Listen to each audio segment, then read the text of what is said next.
When you hear the name Nigeria, what comes to mind? A land of over 200 million people. Africa's giant, rich in culture and diversity.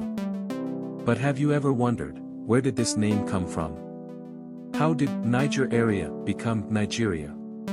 And why was it far more than just a change of name? In the late 19th century, European explorers were drawn to the mighty river Niger, one of Africa's great waterways. They described the vast lands around it simply as, the Niger area. At that time, this wasn't a nation.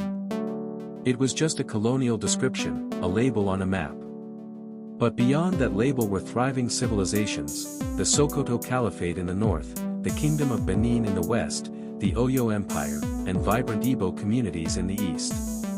Each had its own identity, rulers, and traditions. The Niger area was never one people, until history forced it to be. Then came the year 1914.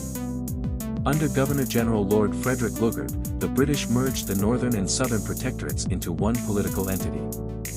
It was Lugard's partner, journalist Flora Shaw, who had years earlier suggested a shorter name, Nigeria. For the British, it was convenient. For the people, it was life-changing. Because with that single name, hundreds of ethnic groups, cultures, and languages were placed under one colonial umbrella, a name that would reshape their destiny. But Nigeria was never just a name. It was the start of a new identity. For some, it meant unity and strength. For others, it meant tension and confusion.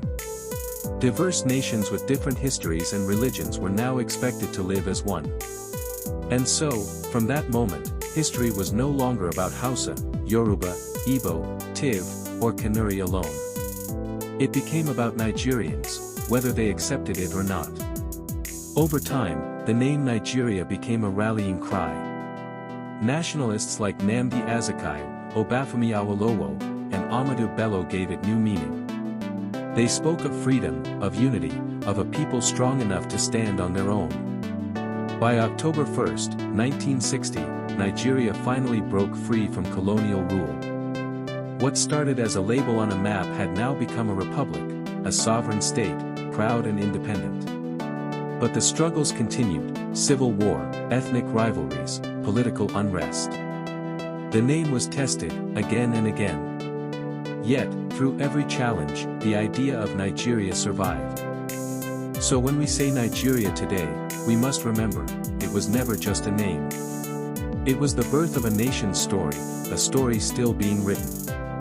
From Niger area to Nigeria, what began as a colonial label became one of Africa's greatest experiments in unity and diversity. And more than a century later, the real question remains: what will we make of that name, Nigeria, for the generations to come?